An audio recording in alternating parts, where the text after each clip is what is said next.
Welcome to the Vacation Races and Friends podcast, a podcast about events, travel, and the people who love both. Find more episodes at vacationraces.com. Welcome to another Vacation Races and Friends podcast. We've got another race guide on tap for you today, and it is the Zion at Night Fall Edition. We got race director Dehn Craig here with us. I am Colleen. I am the race announcer for Vacation Races. Dehn, back in Zion for another overnight small group half marathon. Yeah, baby. Good stuff. I love it. Why did you do another one? Why did you say, hey, September, let's do another Zion at Night? The first one was so much fun. We thought, let's do it again. The first one we did in June. I mean, from announcement to actual race night was like 3 weeks. Yeah, it was, very quick. Short notice. And it was kind of an experiment. You know, it was something we had never done before, and we were looking to kind of fill our emptying calendar, because at that time a lot of races were being canceled. We've been able to successfully hold a lot of races since then, but at the time we're like, we got to do something, and this seemed like it, and we did it, and it was great. We had a lot of fun doing it. Runners loved it. They had a really great experience. We got very great feedback, and so we thought, let's do one again at the end of the summer when it's still hot enough to run in the evening and have it be pleasant. Yeah. And give everybody a little bit more of a heads up this time. So here we are. That's great. So here we are, Zion at Night Fall Edition. It's going to be this coming Friday night and Saturday night, right? Because our first starters are going to be on Friday night, and they will run over until Saturday morning. Right. Yeah. We're through the night, starting Friday evening and then ending Saturday morning. So this is a pretty great concept that Vacation Races has come up with. Not only are you putting people on some of the most beautiful single track and course out there in the Hurricane Rim area, but the night sky is so beautiful in this Virgin Desert area. It is, yeah. So when we did it in June, it was a full moon, and Friday night, unfortunately, had some cloud cover, but Saturday night was crystal clear, and you could see the full moon, and it was beautiful. But this one this weekend is going to be it's a new moon, so you're going to be able to see the Milky Way really clear out there in the desert. Yeah. So great. If you don't know what a new moon is, it's just a dark sky. There is just no moon. Opposite of a full moon. It's going to be great though, because you're going to have the stars are going to be gorgeous, and I love to run out in that area because you have Gooseberry Mesa that rises above you, and then to see the Milky Way and the stars. It's going to be a clear night. It looks like it's going to be clear this weekend, so should be great. So yeah. So for my recommendation to a lot of runners was, depending on their pace, like a 7:30 p.m., maybe even as late as 8. Now probably 7:30 p.m. start time would get them out there on a couple miles into the course right at about sunset. Oh, beautiful. And so then those last few miles of their course, they're going to be running in the dark with the Milky Way visible. So hopefully if people timed it right, they'll be able to straddle and get the best of both worlds. And with all we've actually had really good air quality in southern Utah so far, and hopefully it stays that way. We haven't had the smoke come in the last week or so, but the smoke on the horizon makes for the prettiest sunsets. I mean, that is a silver lining to smoke.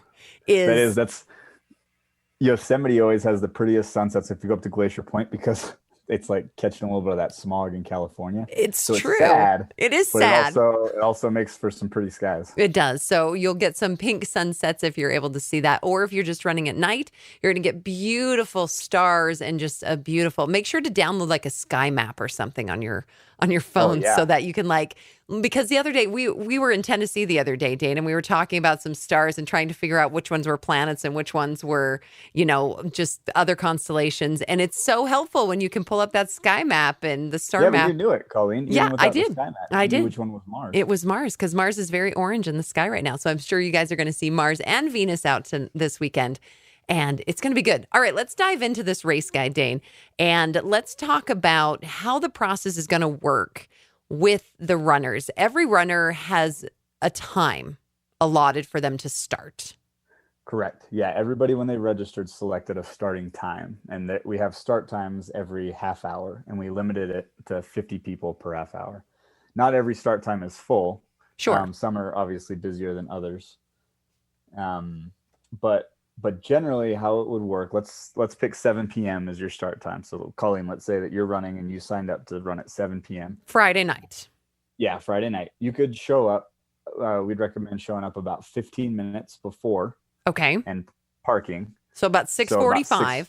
Yeah, 6:45. You're getting there. You're parking, and then you can go get your bib as early as 15 minutes before your start time, and then you can start your race as late as 15 minutes after your start time. So kind of that half hour straddling your start time is when you can pick up your bib and get on course. So okay, perfect. So if you get there at 6:55, you don't have to panic. You're like, I gotta get there by 7. Take your time, go use the bathroom if you need to, go get your bib. And then as soon as you're ready, as long as it's, before 7:15, then you just get out there on course. So that's kind of the window that runners are working with. Okay. So it should be pretty easy to navigate because the start times are every 30 minutes. So if I have a start time of 7 o'clock, another group of 50 or another group that signed up would have their next start at 7:30. Right. And then 8 o'clock, 8:30, 9:30, you catch the drift. And so you just need to get there. You need to park and then bib pickup. It's not going to be busy. We don't have an expo going on or anything like that, right? Right. No, we don't have an expo going on. Megan will be there selling merchandise. Oh, great. So if you get there a little early and you want to shop, you can. Or when you finish, if you want to check out what she's got before you hit the road, we'd invite you to do that too. So is she going to be there the duration of the event? Yeah, she'll be there from 6 p.m. until midnight, and then she'll sleep for a few hours, and then she'll be back at it 6 a.m. to noon. Oh, awesome. Okay, great. Yeah. All right, so we're going to have those start times every half hour. You've got a nice grace period there, so there's no need to rush when you get there. We'll get you out on course. And anything else about the start that's going to be unique, Dane, that we kind of need to know about? Not really. It's everything with the race, the start, the finish, the parking, and bib pickup is all in an empty field across the street from the Fairfield Inn there in Virgin, Utah. And so it's all right there, one-stop shop, pretty self-explanatory to see where everything is. The start has a little less pomp and circumstance maybe than, we're used to, right? It's not a lot of countdown and a lot of people and everything like that. It's very small, very quiet. We'll have like a runway of solar lights. Nice. To point you to the start line, and then nice. You'll be on your way. For timing, we are manually timing this event because numbers are so few. Okay. So there's not a chip on your bib. There is a QR code. Okay. So when runners start their race, they'll be sent at the start line, and then their time will officially begin. Okay. And then when they cross the finish line, we'll scan it again, and that officially clocks their time, and then that's their official race time. Perfect. So we will be doing age group awards like we do at all of our races, and they're all based off of chip time or that individual scan time. Okay, perfect. So it doesn't matter what start time you have. Everybody's competing in the same race, if you will. So that's right. Great. So you'll just make sure that you see one of the volunteers or one of the Vacation Races staff members at the start to make sure you get scanned. That would be the biggest thing to make sure that you get that bib scanned. And we'll be there. We'll be there waiting for you. Awesome. So it's going to be great. Of course, your Vacation Races family is going to be there, and it's going to be fun. And then you're going to head out on this course. You maybe grab a sunset. You might get a night sky. You might get even a sunrise, depending on your start time. But the course itself how is it? Is there any road? Are we talking single track, double track? What do we have to expect out there? Yeah, the course is a little bit of a mix. If you have your race guide on page 5, you see the elevation profile and the course. There's runners are going to start heading west, and they're going to run parallel to Highway 9, SR9, which is a busy road. That's the road that goes right into the main Zion Canyon. So it's a busy road. There is a trail, like a bike path, and then a walking trail that runs right parallel to that road. Mm-hmm. When we did this in June, a lot of people just hopped on the road and stayed on the road, which we don't recommend. Right. Because again, it is a busy road. There's a wide shoulder, but we'd rather you stay away from the road. And there's plenty of room in that far shoulder, even where there's not the bike path anymore, there's double track because ATVs drive up and down that side of the road. Exactly. So there's plenty of room for you. Yeah, there is. There's plenty of room, but it's just the eye goes to the road and they see a shoulder and then they hop right on it. And so watch for the course markings and follow those. So for the first couple miles, you're running parallel to that main road, but then you're going to get to a dirt road called Sheep's Bridge Road. You're going to turn left onto that road. And so when they're on that road, that's a wide dirt road. We're going to hit our first aid station. And after our first aid station, immediately after that first aid station, we're going to hang a right and jump onto the gem trail, which is single track. And at that part in particular, there's actually kind of a steep drop off on your left. So yes, that's a part that runners need to be cautious and careful and not do anything. Yeah, just stay on the trail. You probably won't even notice it's there. Because it's dark. Because it's dark. So you probably won't notice it's there. So if you just stay on it's very, very well used single track out there. Yeah. It's not something where you're going to be like, oh, do I go this way? No, it's very well used. It's going to be very, very obvious where you need to stay. Right. It's not like, which way is the trail and one wrong step and you fall to your death. No, it's not like that. It's just if you were careless or tried to step off to the left to make room for somebody or anything like that, you could hurt yourself. So, but the tracks, the trail is very clear. And but right there, it's not so super narrow that it can't take. I mean, it is. I don't want anybody thinking like one false step and you're done. It's not.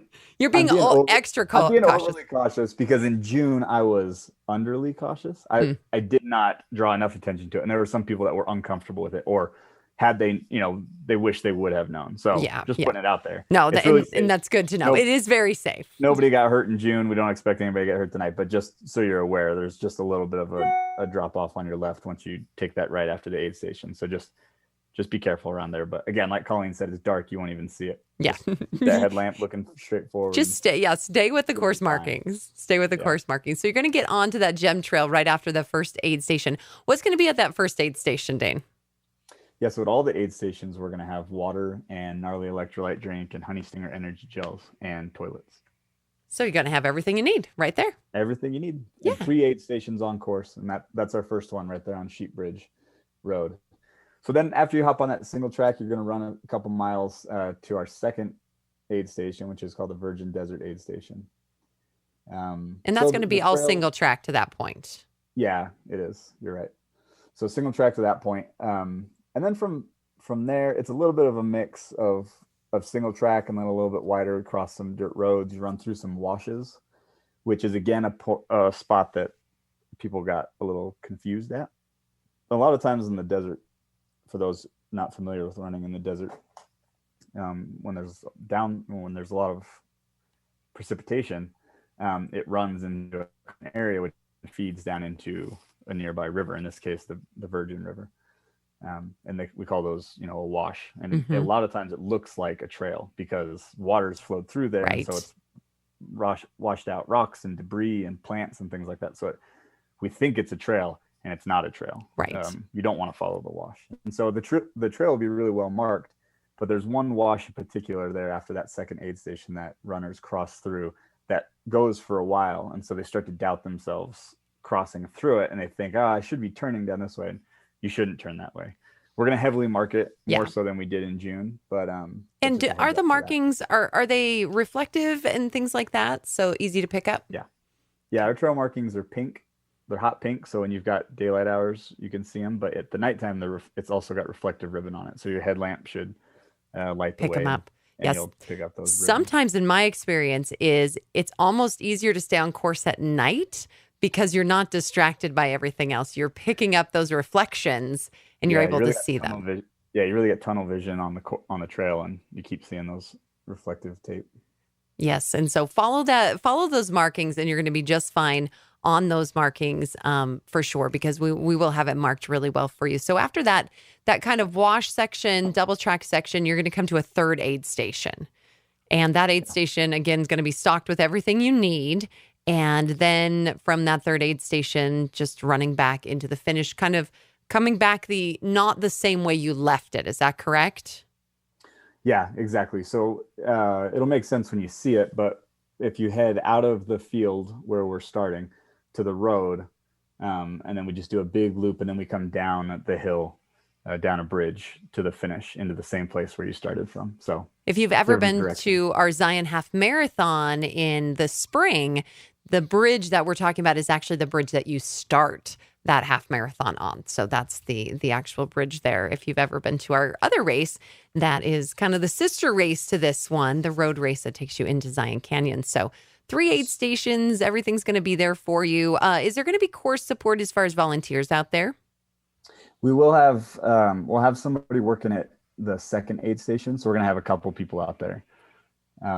We'll have medical on course at the second aid station. And then we'll also have some staff out there working the aid station. The first and third will be unmanned, but we will have radios out there. So if there was an emergency or you just felt alone and scared in the dark and needed to talk to somebody, you can just call us and relay that information to us. You can get a hold of us on those radios. So that's at 1 and 3. We'll have a radio there. And it's good to know also out there, we really have great cell phone service out there. Yes. I've actually run out in that area by myself a lot of times, and I have great cell phone service. The coverage is great the entire time you're out there because there's nothing obscuring the cell phone signal. So you're not, in the bottom of a valley or anything like that. Yeah. It's real clear connection. Yeah, so you'll have your phone out there as well. So the first aid station going to come about mile 2.8, second aid station about 5.6, and that final and third aid station about 10.6. So these are cup-free aid stations, and so you do need to carry your own little hydro pouch or some sort of a hydration system to make sure that you can take the fluids. What are we going to see as far as the fluids and the COVID-19 precautions at the aid stations? Yeah. Well, so typically at our races, real quick, one thing I want to touch on what you just said, Colleen, was about the hydro pouch. All of our races are cup free, not just these small group ones. And even when we have much more frequent aid stations, they're still cup free. And runners run with a water bottle or a hydration vest or a backpack or a belt or things like that. But we also usually distribute a hydro pouch, which is a little collapsible silicone cup. At this event, we won't be having them just because the aid stations are so few and far in between that runners really need to be self-supported. They need to carry however much liquids they think they're going to need in between those, every few miles. But when they get to the aid stations, they'll be well stocked with water and gnarly electrolyte drinks. So yeah, runners should have their own water bottle or hydration pack or vest or whatever they usually use to run with. And then we got you covered at the aid stations. We'll be well stocked. Perfect. Aid stations themselves are going to have, they're going to be hands-free. Nice. So we're going to have our hydropore valves, which dispense water really quickly. Mm-hmm. But we're going to have foot pedals hooked up to them. So that you're going to step on the foot pedal and then it's going to dispense the water. So you never even have to touch the nozzle or your hand have to come anywhere near where the water comes out from. Yeah, it's great. We saw these at our Great Smoky Mountain Half Marathon just this past weekend, and they work really, really well. I mean, they're just so simple, and just remember to use your feet. I think that's the only thing is you kind of walk up there thinking, wait, hands? No, use your feet. And then we keep everybody's hands away from all those jugs. So they're improvement over what we did in June. June was the first time that we tried to do that, and Lyle and I bought a bunch of like bass drum kick, like drum kick pedals. Right. Kick drum pedals. Yeah. And like Jimmy rig with chains and little zip ties and like makeshift of our own. And they were worked. Right, they weren't elegant. So these ones are an improvement. Yeah, they look great, and you'll be able to see those. So work with your feet when you're at the aid stations to get all that fluid. And so you've got about 3 miles between the start in the first aid station, about another 3 miles between the first aid station and the second, and then you're going to go another 5 miles before you get to that next aid station, and then another 3 from there. So as far as temperatures, it is going to be probably in the mid 70s is to the upper 60s is what it's going to cool off to. So even those late night runs, 10 p.m., 11 p.m., midnight, it's still going to be a little warm out there. So you are going to need plenty of fluid. So and those early evening and later in the morning are going to be hotter, obviously. Yes, for sure. And so they should plan for that. Stay hydrated and hydrate before you run and don't let the sun get you. Yeah, for sure. It is still quite a warm sun here in southern Utah, but it does cool down nicely as soon as that sun leaves the sky, and really our evenings have been quite nice. So you're really in for a treat, I think, this weekend because the weather looks good and it should be great. But just make sure you have your own hydration system, and we'll provide the rest fully stocked at those aid stations. So nothing to worry about as far as that goes. I did want to say too, Colleen, after that third aid station, so we were talking a little bit about the course and the trail conditions, and it varies a little bit from double track to single track to dirt road to some loose rock and things. The last little bit after that third aid station, there is a descent. Mm-hmm. And there is some loose rock, and that is a section that runners are really going to need to be careful because you're coming towards the end, you got tired legs, and you want to just fly down that hill, but sometimes our legs don't keep up with us. Yeah. And also there's with that loose rock, it's like that shale that yes, you think it's a big flat rock, and you're going to plant on it, and you go to plant on it, and that rock slips out. It's going to move. Yeah. And so coming down after that third aid station, just be really cautious and watch your footing. And it's good. Go a little slower than you might yeah, like. And it's good to know that we haven't had a lot of rain here in southern Utah, and so things are pretty dry, and it's very dusty out there right now. So dusty and loose rock like that. And so if you want to wear some gaiters is a great idea. If you have some gaiters to wear, things like that, and but it is dusty out there. It's not like you're going to be with a herd of elephants. It's not going to be that dusty, but you will definitely know that you've been running on trails, and that loose dirt is definitely out there. And so just be a little more cautious, especially descending on some of that loose gravel. So trail shoes recommended, obviously not necessary, but we'd recommend trail shoes like you said, Colleen, gaiters if you've got them. Yeah. Not necessary again, but just something that kind of keeps the dust off your shoes and keeps the rocks, the little rocks. It's the little rocks that I like to keep out of my shoes. Yeah.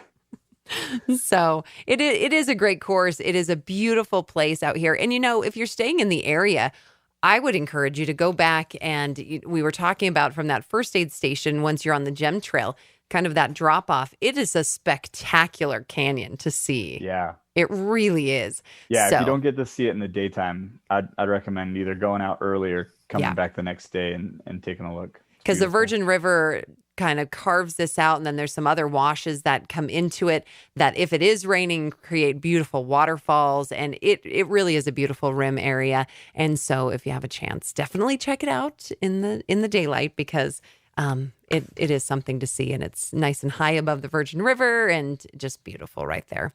Okay, so we've got the course, we've got the aid station. What about like social distancing? Are people supposed to wear face masks? What are we going to expect here? What's your policy? What are you thinking? Yeah, the biggest thing that we're doing to try and make the event safe and responsible is the staggered start. I mean, having 50 people every few minutes is going to really keep a trickle of people. There's not going to be a lot of congregating or grouping. So that's the biggest thing. And so we tried to build that social distancing into the event itself. But otherwise, we would ask and expect runners to be considerate with normal social distance guidelines. Keep, when you're getting your bib, stand 6 feet apart from the other runners. Or if you're in line for merchandise, give each other some space and distance, those kinds of things. Wear masks when social distancing is not possible, or even when it is, just as a courtesy to others and to help keep everybody healthy and safe. Obviously, we don't expect runners to run with a face covering. Sure.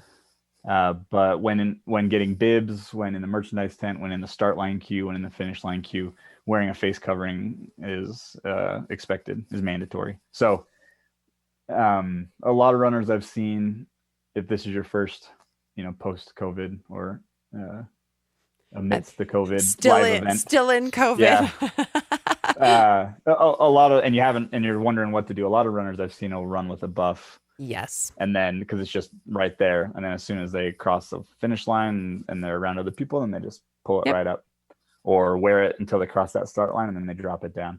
That seems to be the most common way that runners are using face coverings. So And something to know too is Springdale, the city that's right there at the entrance of Zion. If you're planning to go into that, face coverings are required. There is a mask order in Springdale. So know that there is not a mask order in Southern Utah in general, but most businesses, in order to go into the business, it's highly recommended that you have a face covering. So just so you know what's expected in this area, Springdale, there is an official mask order. Every place else, what you're going to see is mostly in the public areas, in the stores and things, people are required to wear face coverings. So that's kind of the deal here in Southern Utah, because every place is a little bit different. Everywhere is different. So if you're coming from California or Colorado or Wyoming, it's going to be a little bit different, but that is what you can expect. And if you are staying in Springdale, definitely expect that is a mask order inside, outside. You are going to have that all the time, but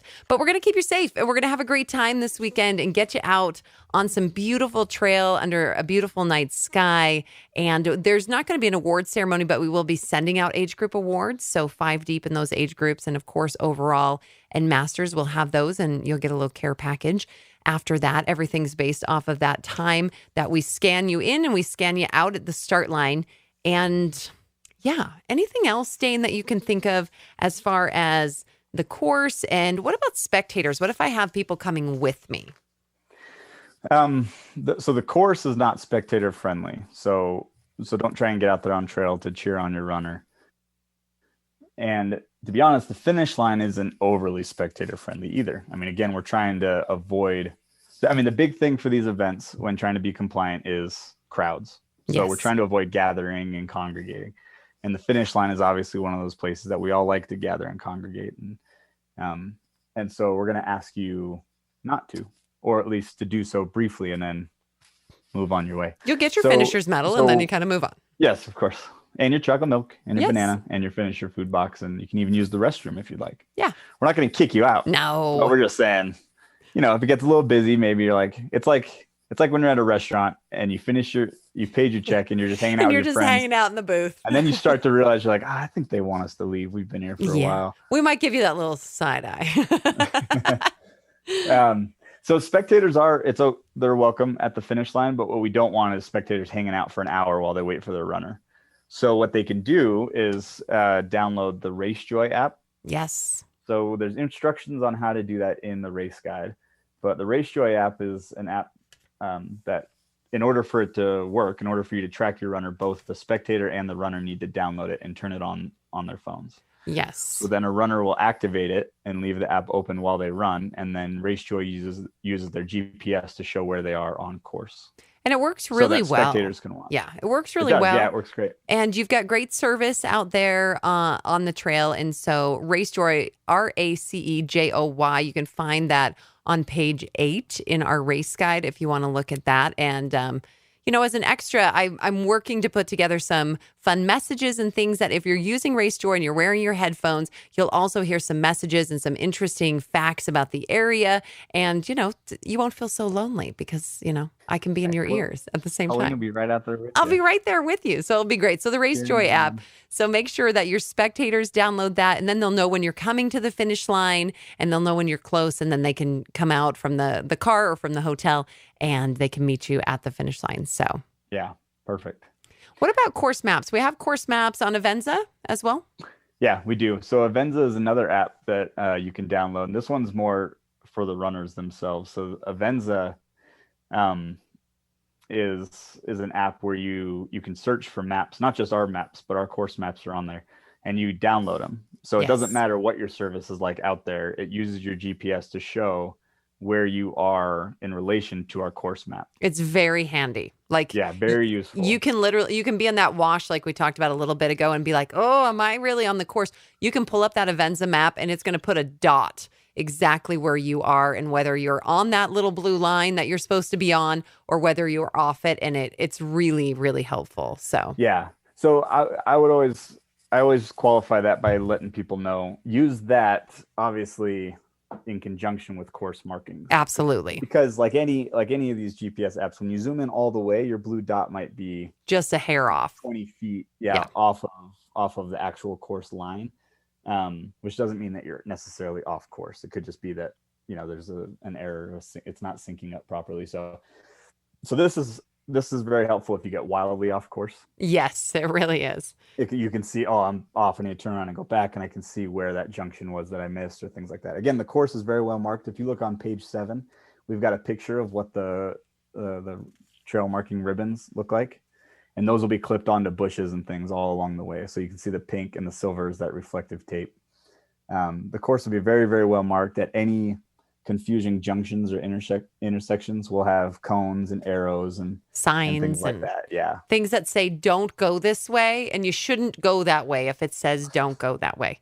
Right. I mean, some people feel like that's just an invitation to just come on through. But if you see that, I wonder what's out there. Yeah, nope, that's not an invitation. That's we suggest that you don't go that way. So watch for those markings.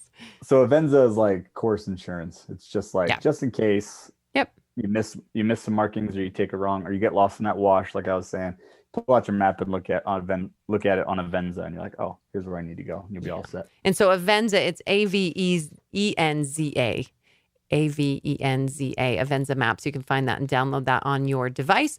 And you can also find that RaceJoy app as well. So the RaceJoy app and Avenza, those are 2 apps that you can use for this. So I wanted to look at some of these demographics for a minute, Dane. We have people from 38 states coming to run Zion at Night with us. Yeah. And everybody's from the U.S. because travel's a bit tricky right now. I mean, right. It's hard to travel in. So everybody's from the United States. But 16% of the people, this is their first half marathon. How great is that? I mean, awesome. That's 47% first time visiting Zion. That blows my mind. Almost half of these runners never have seen Zion, and they are in for a treat. Well, you live there too, so you see how crowded Zion is during the summer, yes. during the busy months. And yes. It's hard to imagine that there's 47% of our runners, these participants yes. that have just never been here. It feels like the entire country is there on any given weekend, but yes. And if you are planning to go into Zion Canyon, I would encourage you to go to the Zion website, the national park website, and just look at the shuttle system that is in place and how to get into the canyon, because it is, due to COVID-19, still a little bit tricky to get yourself in there. And I would plan ahead. That's going to give you the best chance to go in, because once those shuttles are full, unfortunately, you won't be able to get into the canyon outside of being able to like ride a bike or something like that. But that adds a lot of mileage. So just kind of plan your trip. That's going to go a long way into making sure you can see what you want to see. So yeah, and we do have park information, including shuttle information, on page 12 of the race guide. This is straight from the National Park Service. So yeah, like Colleen said, familiarize yourself with that. Make a plan. Usually a lot of these races, we do them on shoulder season when it's not so crowded, but we're still kind of in the summer months. And so you're still going to be fighting some crowds. So just make a plan, and you won't waste any time, and you'll be able to soak up all that Zion has to offer. On page 10 and 11. So Colleen, this is kind of a new thing that we're doing this year, right? The scavenger hunt. Oh yeah, the scavenger hunt. This is totally new, and I love it. So explain how it works, Dane. I want to explain first, just to set the table, Colleen. Okay, let's set the table. I like to set the table. Which side does the forks go on? Because I always forget. Is it the left? Is that right? I think I put everything on the right side because. Do you? I'm right-handed, and I'm not going to eat soup with my left. Well, I think I think the forks are always on the left. If my mother is listening to this and I am wrong, boy, I am never going to hear the end of it. So. Well, my great-grandmother used to tell my grandmother, she said, if you ever serve food out of the pot that it was cooked in, I will come back and haunt you. Wow. Wow. That's a bold statement. Well, since we're talking about grandmas, my grandmother told me if I made an ugly bed, I'd marry an ugly husband. So my husband, Dane, you can judge for yourself about how my bed was made when I was a younger kid. So there we go. Okay, on with scavenger hunts. Enough about grandmas and everything that they ruined us with. So typically at our half marathons that are at the national parks, we've had a club hikes in trifecta, and basically what that is a way to encourage people to take their adventure and let it extend beyond the finish line, right? To go in and explore the park, and so we'll designate a few iconic hikes, and those are our club hikes. And then the trifecta is a little bit, lower stakes, more family friendly activities.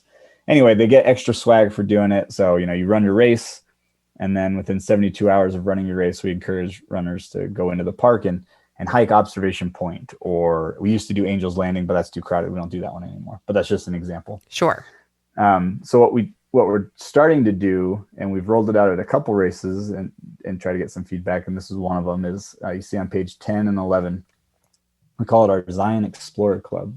So it's the same concept of giving runners activities, hikes, places to eat, things like that inside the park. But it's a little more broad. It's not so focused on just one hike. So what runners can do is they can fill out this scorecard for their scavenger hunt by doing different activities. And so different activities are worth different points. And we've got, different types of activities, like historical activities, educational activities, things that have to do with hiking, things that are just kind of like pretty things to see, dining and food. Can I point out my favorite one is see a rattlesnake, but you get level up bonus points if you leave it alone. Yeah, that's right. Don't mess around with it. Don't mess around with it. We're going to level you up just to leave it be. Just to leave it alone. We do the same thing with the bighorn sheep.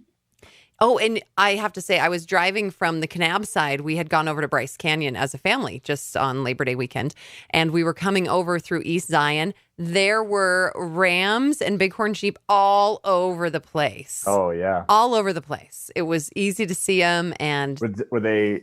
Did they have like the big curls? Yeah. So there really was mature? some males. The males have the really big, like the rams have the really big horns, and the females have the smaller horns. There was a bunch of females, a bunch of males. We saw it was great to see them. And so they're out there. They look a little mangy, but they're out there. It's a little hot for them right now. So it's kind of our favorite things to see and do, things that'll give you, it kind of goes a little beyond Zion National Park into the surrounding area. Some of our favorite places to eat, some of our favorite hikes and areas to visit that are just outside or adjacent to Zion National Park. And so basically it's for runners, 47% of them first time here. And they're like, oh, what am I going to do? Or I've only got one day. What do I do? It's like, well, here's a whole bunch of things. You can kind of tailor it to what you have time for. Yeah. And this is a great thing to use anytime. I would love this for every national park that I visited, Dane, to be able to have this kind of stuff. Oh, yeah. It would be great. So you guys just have to earn a minimum of 1,500 points on your score sheet, and then you can send it in to us. And there's a link in the race guide for that. We'll also send that out in the post-race emails and things. And what do we get if we do our scavenger hunt? They get a little wood Zion Explorer badge. Awesome. And you can... Yeah. You can you can go get a junior ranger, like, one of those junior ranger vests, and you can put it all over that, and it would be great. Yeah, it's partially inspired by the junior ranger program. And then it's also, like what you're saying, when my family and when we were on the road, I can't tell you how many times I'd go to a place and I'm like, I don't know a lot about this area and we only have so much time. And I'd have to scour the internet for suggestions and try and decide what was worth my time and what wasn't. And so if I could have had one of these for every... it would be great. And town and city in the United States, like that'd be amazing. Yeah, we've done all the work for you here. So make sure to check it out. It's in your race guide. Do the scavenger hunt, and then you'll earn some extra free swag just for doing it. And especially if you've never been to this area, I really hope you have at least a few hours or if not a few days to explore, because even beyond Zion, there's just so much. And the good news is the Colab Canyon side of Zion opened up, Dane. So it was closed up until, just a few weeks ago. So it is back open, and you can see that side. So the entire park is open now, except for trails that are closed due to some rock slides and things that happened pre-COVID, not COVID problems. But so the park is at its full capacity, as full as it can be right now with its... That Colab Canyon section is my favorite part. Oh, my goodness. It's not... I mean, there's trails that connect, but you can't drive through the main canyon to get up there. So what you have to do is drive SR9 back to I-15, head north towards Cedar City, and then it's right there on your right. But almost nobody does. No. Nobody goes there. It's always, the trails are never crowded. Nope. It's beautiful. It's my favorite. It's one of my favorite sections. Yeah, and here's a pro no crowd. tip. If you want to drive up I-15 and you take the New Harmony exit and you actually drive west away from Kolob Canyon and you hit that at sunset and you look back, Oh my goodness. and you get far enough. Most people have no idea because when you're on I-15, you're so close that you can't see into the canyon. But if you get into New Harmony, you're going to be blown away. Yeah, my parents lived in New Harmony. Yep. But I drove Provo to Vegas at like how many times. How many times have you gone past that stretch? I did not even know it was there until about 8 years ago when my parents moved to New Harmony. And I was driving out there and then I caught it in my rearview mirror. I was like, what is that? Yep. And it's the fingers of Kolob Canyon. It's absolutely gorgeous. So that might be another one we should add to the Explorer Club card. Is put that Drive out to New Harmony? That's a good idea. Drive out to New Harmony and then turn around. And when you turn around, idea. It's absolutely beautiful. So little pro tip for you right there. If you want a great view, if you're coming from I-15 and you're coming southbound from like the Salt Lake area, hang a right off New Harmony exit, go west a little ways, and just about 3 or 4 miles, and then just turn around and you'll absolutely love the view. So Zion is a special place. Of course, I live right here. I call it my backyard, and just absolutely love it. So I want you guys to experience it and love it as well, and you'll get to do that with this Zion at Night event and get to see everything that is Zion National Park. People who come to Zion, I mean, they feel it. They want to come back because it is an amazing place. So, and you guys get to run it at night. You're going to have a beautiful sky. We've got great weather on tap this weekend for you. And before we wrap this all up, Dane, what else do we have? Anything else that these people need to know before they come to Zion at Night Fall Edition? I have just 2 things. Is gear. So we talked about how trail shoes would be recommended, but obviously not required. Yes. Not necessary, but recommended if you have them. And then we talked about gaiters. Headlamps. If you're running at night, you got to have a headlamp. Yes. So all runners should wear headlamps. And I think that was it for gear. So that was it for gear that I was going to remind people. So bring a headlamp. Yes. And then the other thing was... we will be broadcasting like announcements and instructions on 95.1. So if you're in your car, you can tune to FM 95.1, and we'll be broadcasting, we'll be making announcements. What we were talking about earlier, that 6:45. If you have a 7 p.m. So this is when you're at the start line and you just pulled up and you're parked or your spectators are sitting there. They can tune into this 95.1, and that is they'll be able to hear all of those announcements without actually getting out of their vehicle. So really convenient, really convenient there. So we're doing the best we can to make sure that you guys all stay safe, and that's the plan. We've successfully pulled this event off in June, and we're so excited that you guys decided to come and run in spring, and you're in for a treat. I hope we've got you excited for it, because I'm excited to just bring new people here and let them experience it, because it is absolutely gorgeous. Yeah, you guys are going to love it. We're excited for you. I always get excited for the runners, like when it's their first time. Oh, absolutely. I'm like, oh man, they're going to see it for the first time. I'm so excited. That's one of my favorite things, is to show people these places for the first time. Speaking of first time, there's probably also a lot who it might be their first time trail running. Yes. So don't worry.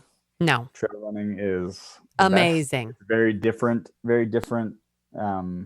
experience overall. I mean, the way that you approach your run, the interaction you have with other runners, like the way you push yourself, it's all very, very different. But I will say too, just keep in mind some of those simple trail running and just normal running etiquettes. Be good to each other, be aware of each other. If you need to pass, call out on your left, try and make room for each other so that it's easy to pass. Headphones on the course are going to be okay. But we'd recommend just with one headphone in so that you can still hear your surroundings. Be aware of what's around you. I mean, it's really important. Especially at night. You're running out there on trails at night. Again, we're not going to outlaw headphones, but we'd recommend keeping the volume down and leaving a headphone out so that you can be aware nobody sneaks up and scares the pants off of you. And if the chupacabras out there, those chupacabras, I mean, they're all over the place out there. You got to be careful. I mean, you never know when they're going to attack. And if you're going to listen to music, do it with the one headphone. Don't be that guy that's running around blasting his music for everyone else. Well, and if you're all by yourself, you know what I like to do, because sometimes I get if I get a little nervous or something, if it's kind of dark, I will just play my phone out of the speakers. If I'm by myself and I'm not bothering anybody else. Colleen, that's what I just said not to do. Why not do that? If I'm by myself, I can do that. It's okay. I can't keep my headphones on. If I'm by myself, I agree. If you're in a group, that is super rude. Like, have you ever been hiking? We were like hiking in Glacier one time. You're in this majestic mountain. It's absolutely beautiful. And someone's playing like Nelly out of their back pocket. It's always the worst music too. Like, it's terrible hip hop. What is it? People that do that, it's like terrible hip hop, or it's like Nickelback, or it's Smash Mouth. Like, it's never a song that I'm like, oh yeah. Yeah, you're like, I'm vibing. No, it's just terrible. It's just terrible. So if you're playing terrible music, please wear headphones. Please. But yeah, you're right. If you're alone and you're scared out there and playing it through your phone makes you feel better, that's fine. But just be courteous of others is the main point. Don't blast it for everyone else to hear. Please don't do it, because no one is interested in what you're playing. What else, Colleen? Trail etiquette. What else? And I think the thing about trails to remember, I'm an avid trail runner. The difference is it's so much slower. The pace is so much slower. So if you're a road runner and this is your first chance out on the trails, just know it's slow. It is going to be slower. The paces that you're used to running on the road are not the paces you're going to run at night on a trail. And I would, I know that we have some competitive nature here, and we have some awards and things like that. But I think we run these types of events, Zion, at night, so that we can stop and look at the Milky Way, and we can slow down. And, instead of worrying about time and pace, I would just encourage you to worry about the experience, really get lost in the experience. And there's something so special about nighttime. There's something so special about the area that you're going to be running and hiking in. So take time to do that, and don't worry so much about everything. And then you won't worry so much about tripping and what your feet are doing. You'll just be able to enjoy it and relax. And then you'll be a trail runner for the rest of your life, because once you go trails, you just never go back. Yeah. Just the way it works. So it's good stuff. I'm excited to have everybody out here, and we are excited to host this event for you guys. Of course, Vacation Races all through 2020, trying our very best to be creative and to make sure that you still have options when it comes to getting out and running. And this is a great one. So thank you for choosing it. And so we're going to see you guys starting Friday night. We're going to get everybody hooked up. And remember, you don't need to be there super early. Just get there about 15 minutes before your start time, and you'll have a nice window of time before you need to start. And it's going to be laid back. I think you guys are going to love this format. I really do. We're thrilled to be doing what we do and to be out there with our running community and to see you guys. And we're glad you come run with us. So we're going to have a great time. We're going to have a great time. It's going to be an awesome weekend. And we're just glad that people are coming. People are joining us, and it's going to be a beautiful night. And we're glad you've made it this far through our podcast for our Zion at Night race guide. And hopefully we gave you some little chuckles. It is like later in the evening that we're recording this. We usually do it during the day. So when we're fresh. So I don't know if it's tired. We've just come back from the Great Smoky Mountains. We're jet lagged, but we're excited. We're on week. What is this week? It's only going to get worse. This is week. It's only going to get worse. Yes. Buckle up, everybody. Because the podcasts are just going to get better. We'll be back with more race guides, with more fun on the Vacation Races Family and Friends. That's not even the name of our podcast. What is the name of our podcast? Just pull the plug. It's the Vacation Races and Friends podcast. Oh, it's good stuff. All right, guys. Take care. We'll see you at Zion at Night. Thanks, guys. You've been listening to the Vacation Races and Friends podcast. We'd love your feedback. Email podcast@vacationraces.com with comments, concerns, or stories you'd love to share. Make sure to watch for more episodes coming soon to vacationraces.com. This episode was directed by Robin Rogers and produced by Colleen Rue in the Festival Sound Studio. For information about music licensing, contact Dehn at vacationraces.com.